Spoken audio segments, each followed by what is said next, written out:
Good morning प्यारे बच्चों। सब बढ़िया बेटा।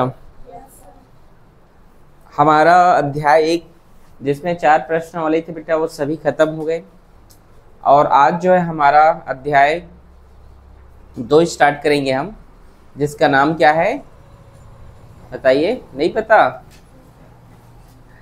ठीक है, 2 चरों का रैखिक समीकरण। ठीक है, क्या नाम है जी? 2 चरों का रैखिक समीकरण। ये जो चैप्टर है बहुत महत्वपूर्ण है। अगर आपको ये वाला चैप्टर समझ में आएगा तो चैप्टर 3 भी समझ में आ जाएगा। ठीक है, द्विघात समीकरण है चैप्टर 3 का नाम। ठीक है, तो बड़े ध्यान से समझिएगा।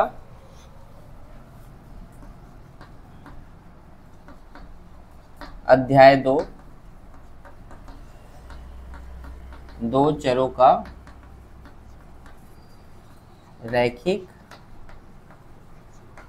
समीकरण। ठीक है, 2 चरों का रैखिक समीकरण। अब इस 2 चरों के रैखिक समीकरण में सबसे जरूरी बात यहाँ पर यह है, बड़े ध्यान से समझना। ठीक है, आगे आ जाओ। अगर उधर से नहीं दिख रहा होगा तो दिख रहा है, स्क्रीन पे दिख रहे हैं सभी को? ठीक, इसमें सबसे पहले बेटा आपको 2 विधि जानना बहुत जरूरी है। ध्यान सुनना। कौन सी विधि? 2 विधि।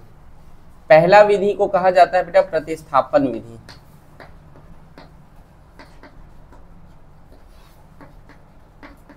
इसको इंग्लिश में कहते हैं सब्स्टिट्यूशन मेथड। क्या कहते हैं? Substitution method. ठीक है, सब्स्टिट्यूशन मेथड कहा जाता है। और दूसरा होता है बेटा विलोपन विधि। क्या होता है?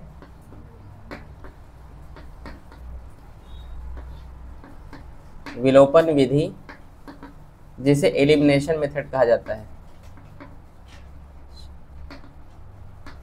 ठीक है, यहाँ पर हम 2 विधि की बात करेंगे। एक है सब्स्टिट्यूशन और दूसरा क्या है? एलिमिनेशन।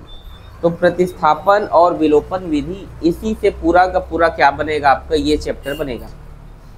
तो सबसे पहले आपको विलोपन विधि क्या है और प्रतिस्थापन विधि क्या है ये आपको जानना है। ठीक है, नाम से पता चला प्रतिस्थापन मतलब किसी के मान को निकाल कर उसकी जगह स्थापित करना प्रतिस्थापन होता है।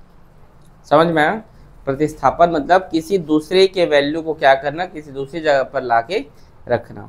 ठीक है, समझ आया?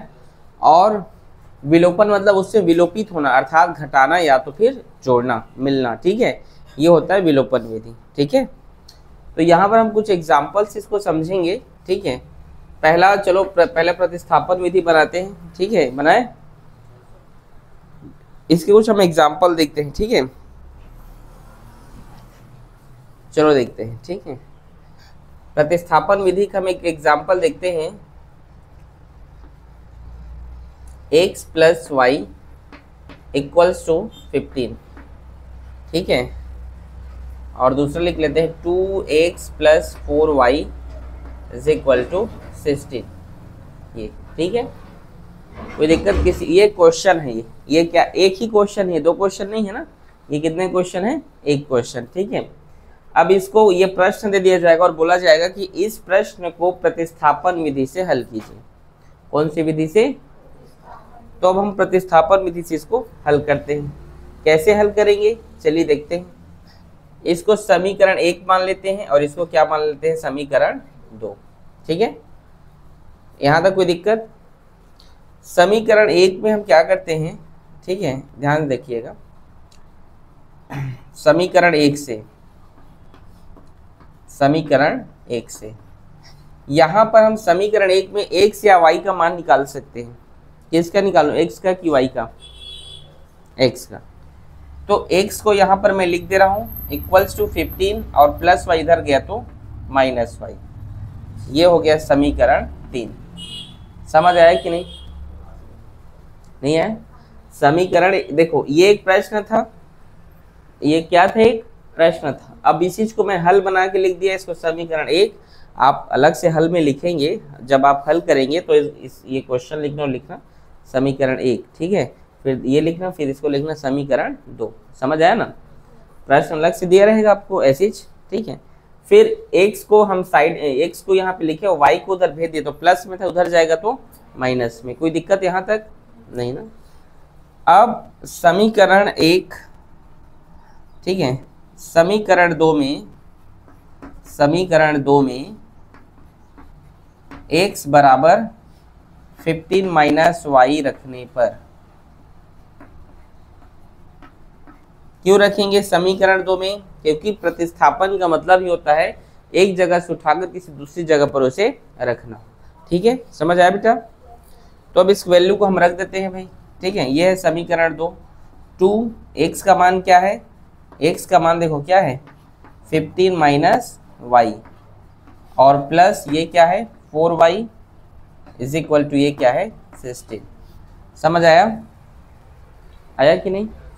अब देखो 2 15 में कितना होता है 30, और ये होगा 2y plus 4y is equal to 16। समझ आया? अब देखिए यहाँ पर आगे देखते हैं, ये माइनस ये प्लस है तो जुड़ेगा कि घटेगा? माइनस होगा। तो 4 में 2 घटा दो, कितना होगा? 2। प्लस वाला कि माइनस वाला? प्लस वाला। ये 2y, ठीक है, और ये 16। ये 30 प्लस में है कि माइनस में? प्लस में। उधर जाएगा तो माइनस। ठीक है, तो माइनस 30। ठीक है, 2y। 16 में 30 घटाओ, कितना होगा? तो प्लस वाला 14 कि माइनस वाला? माइनस। ठीक है, y इज इक्वल टू, और 2 इधर गुणा में उधर जाएगा तो भाग में, तो 2 सत्ते 14 माइनस 7। समझ आया कि नहीं? आया? यहाँ पर y का मान निकल गया। अब हमको x का भी मान निकालना है, तो x का मान निकालने के लिए समीकरण 3 में मान रखने पर सीधा निकल जाएगा। समीकरण 3 में y बराबर -7 रखने पर, तो रखेंगे x equals to 15 minus y का मान होगा -7, तो x equals to minus minus plus, तो 15 में 7 जोड़ो 22। ठीक, कोई दिक्कत? समझ आया कि नहीं? कठिन है क्या? बताइए, इजी है कि नहीं? प्रतिस्थापन विधि आप लोगों को समझ में आया कि नहीं है? बताइए। आ गया? ठीक, बताओ कठिन है? यहीं पर कुछ डाउट पूछो। ठीक, नोट करो इसको।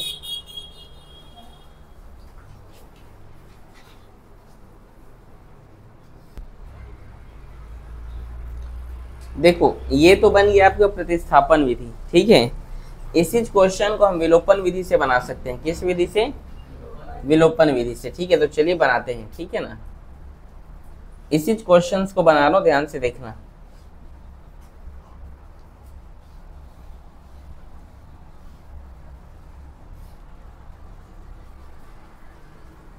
इसी प्रश्न को विलोपन विधि से बना रहे हैं। ठीक है,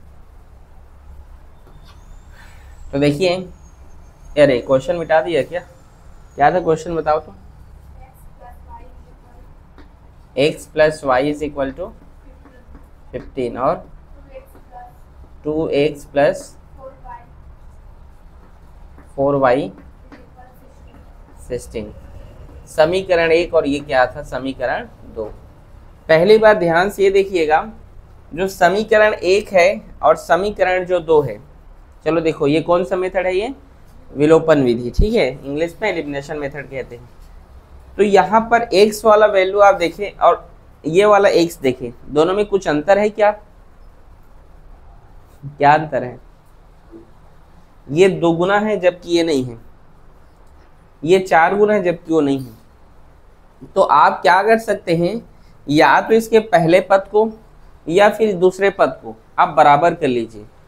नहीं समझे मैंने क्या कहा? या पहले पद को बराबर करो या फिर दूसरे पद को। तो कौन से पद को बराबर करना इजी रहेगा?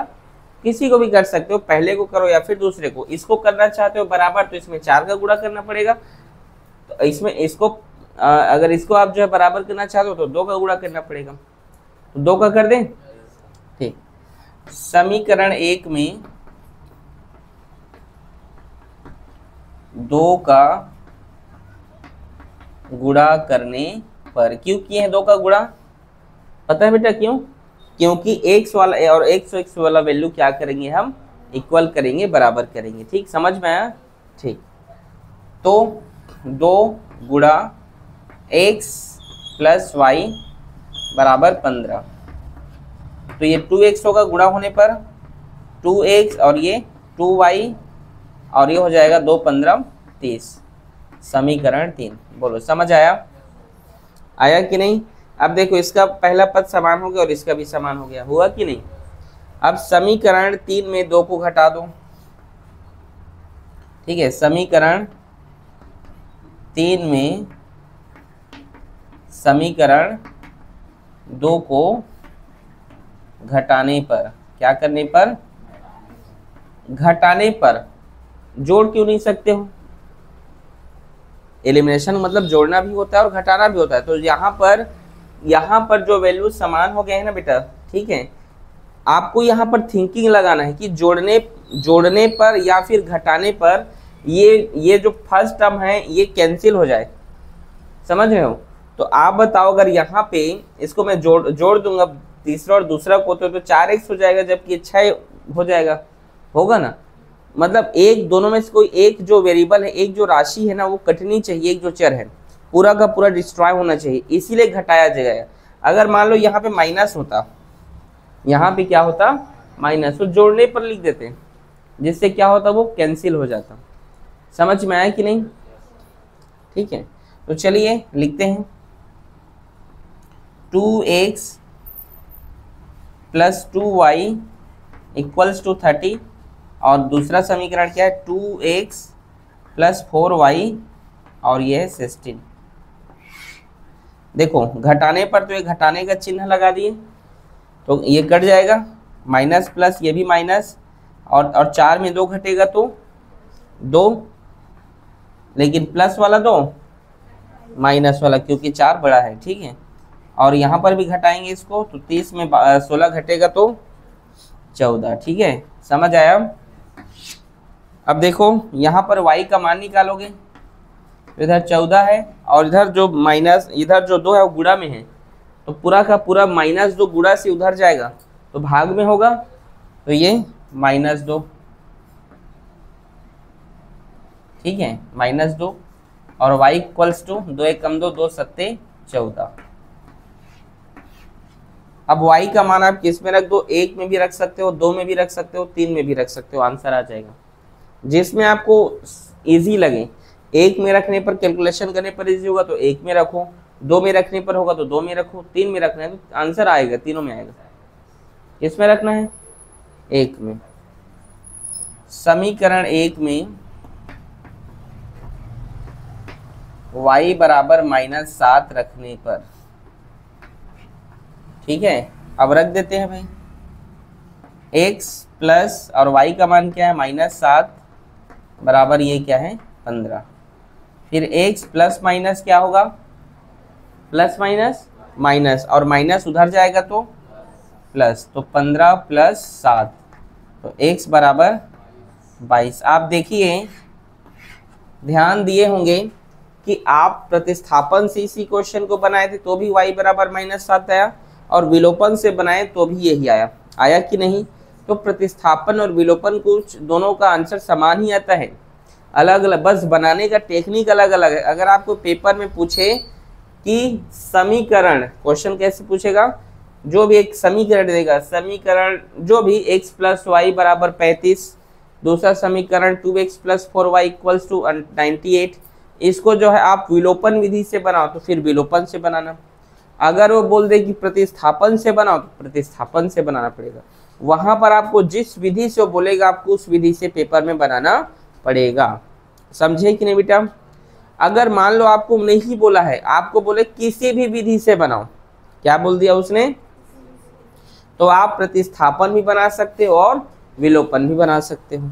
समझे कि नहीं बात मेरा? लेकिन अगर वो बोल दिया कि विलोपन से बनाओ तो विलोपन से ही बनाना पड़ेगा। अगर उसने बोल दिया कि प्रतिस्थापन से बनाओ तो प्रतिस्थापन से ही बनाना पड़ेगा। समझे कि नहीं बात को? अच्छा बताओ कौन सा विधि इजी लगा, ये कि ये वाला? ये वाला इजी है? दोनों इजी हैं, बस फर्क है कि इसमें यहाँ से आंसर आ जाएगा, बस यहाँ पे वैल्यू को मैच करना है। अगर ये बराबर नहीं है तो किसी का गुणा करो, अगर यहाँ पे 3 होता तो इसमें कितने का गुणा करते, 3 का। समझ आया ना, समझी कि नहीं बात को मेरे, ठीक है। तो एक क्वेश्चन आपके बुक में दिया है उदाहरण 9 में, ये बहुत इंपॉर्टेंट है, ठीक है, ध्यान सुनेंगे, नोट करेंगे इसको, हाँ तो कर लीजिए।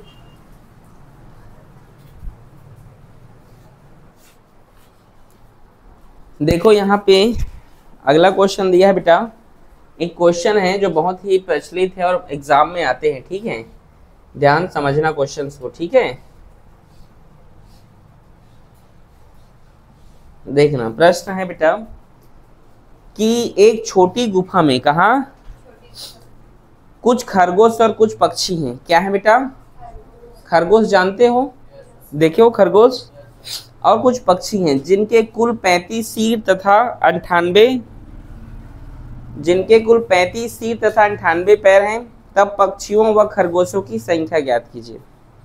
क्वेश्चन समझ में आया। क्वेश्चन ये कह रहे हैं कि एक छोटी सी गुफा है बेटा जिसमें कबूतर भी हैं और खरगोश भी हैं, ठीक है, जिसमें क्या बोला है, जिनके टोटल टोटल सिर 35 हैं और पैर कितने हैं, 98, ठीक है। तो चलो देखो क्वेश्चन को यहाँ पे हम समझते हैं, ठीक है। माना हल करें, यहाँ पे उदाहरण 1 का है ना ये, माना खरगोश की संख्या क्या है, 100 है। मान लो खरगोश कितने हैं बेटा, 100 है, और पक्षी कितने हैं, पक्षियों की संख्या y है, ठीक है। माना खरगोश की संख्या 100 है और पक्षियों की संख्या क्या है, y है। और क्या बोले, इनके कुल सिर बोले हैं ना, सिर बोले हैं ना, ठीक है, कुल सिरों की संख्या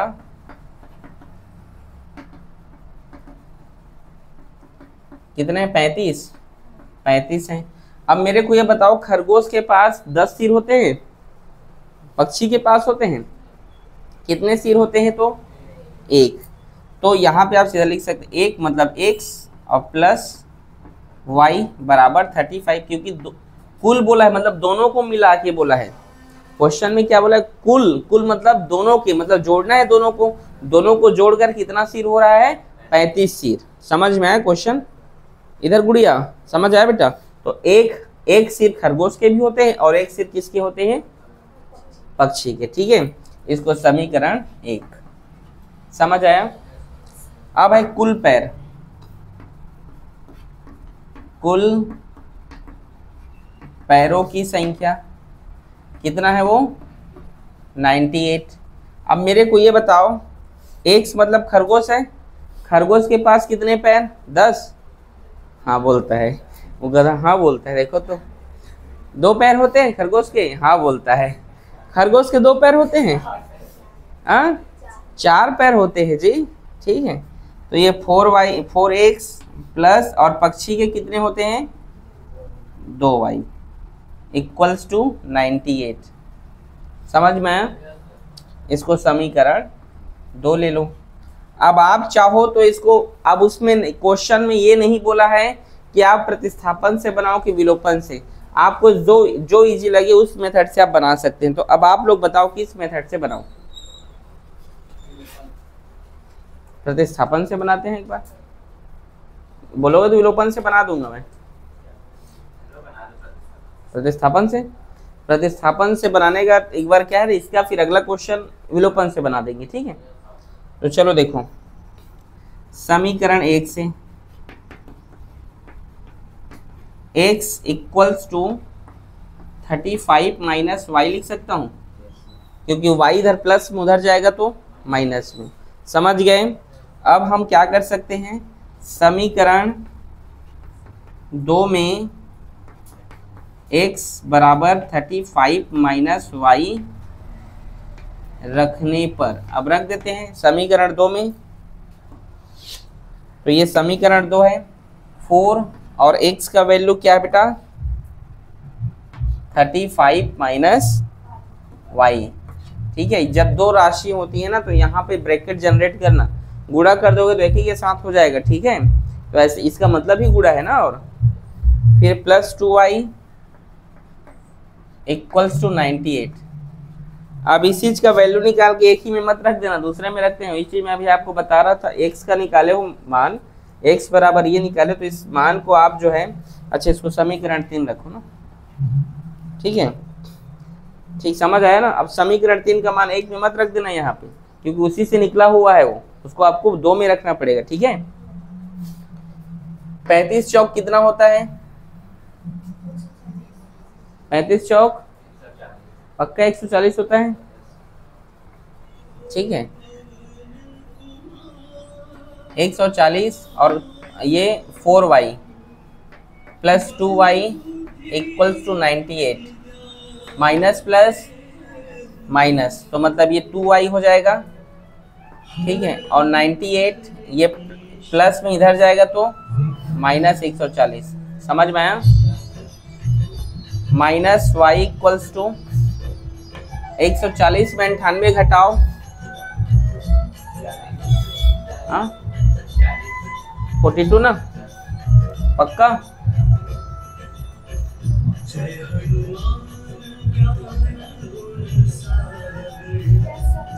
ठीक 42, लेकिन 140 बड़ा इसीलिए माइनस 42। ठीक है, अब यहाँ पे ये 2 गुणा में से इधर जाएगा तो भाग में होगा, होगा कि नहीं? मतलब वो नीचे उतरता तो उसको डायरेक्ट इधर से उधर भेज दिया हूं मैं। ठीक है ना, ये माइनस कैंसिल हो गया, दोनों साइड माइनस था। समझ आया? तो y इक्वल्स टू 2 1 कम 2, 2 2 ने 4 और 2 1 कम 2। y कौन था? पक्षी थी, ये पक्षी था, तो y मतलब पक्षियों की संख्या कितनी है? 21। ठीक है, अब y का मान समीकरण किस में रखो? 1 2 3, हाँ 3 में। ठीक, समीकरण 3 में y बराबर 21 रखने पर, ठीक है, अब रखते हैं x इक्वल्स टू 35 माइनस 21, तो x बराबर 5 में गया तो 4 और 3 में 2 गया तो 1। मतलब खरगोश कितने हैं? 14 और पक्षी कितने हैं? 21। अब बताओ मेरे को यहाँ पे आंसर आप मैच कीजिए, आपके एग्जाम्पल में आया है?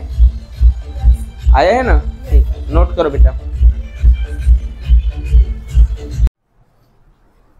10वां प्रश्न इसी में बेटा देखिए, रीचा और नैना के पास कुछ ट्रॉफी है। 2 लड़की है यहाँ पर, रीचा और नैना। ठीक है, इनके पास कुछ ट्रॉफी है, तो मान लेते हैं, माना कि रीचा के पास एक्स ट्रॉफी है। क्या है बेटा? एक्स ट्रॉफी है। तो नैना के पास भी कितना होगा? नैना के पास वाई ट्रॉफी है। ठीक है, कोई दिक्कत? आगे क्वेश्चन कहते हैं कि जब जो रीचा है नैना को 30 ट्रॉफी देती है। ये रीचा इस नैना को कितने ट्रॉफी देती है? 30 ट्रॉफी। ठीक है, लिखते हैं रीचा ने नैना को 30 ट्रॉफी दिया। अब रीचा ने नैना को 30 ट्रॉफी दिया, तो रीचा के पास कम होगा। ठीक है, तो रीचा के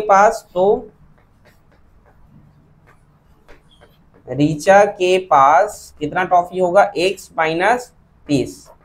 समझे? और नैना के पास कितना होगा? बढ़ गया तो y प्लस 30। ठीक है, और क्या बोला है आगे? तब नैना के पास रीचा से दुगनी ट्रॉफी हो जाती है। तब किसके पास? नैना के पास, ये नैना है, नैना के पास रीचा से दुगनी ट्रॉफी हो जाती है। तब प्रश्नानुसार इसके पास दुगना ट्रॉफी हो जाता है, तो कैसे करोगे? 2 का गुणा कर दो, किससे दुगना हो जाता है, ऋचा से, तो x minus 30 equals to y plus 30। समझ आया कि नहीं आया? तो ये 2x माइनस 30 दूने 60 इक्वल्स टू वाई प्लस 30। समझ आया? y इधर आएगा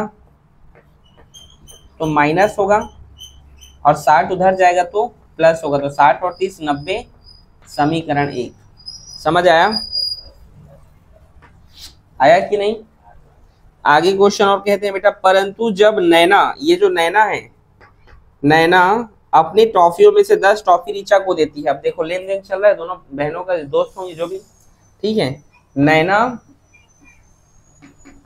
10 टॉफी ऋचा को देती है, ऋचा को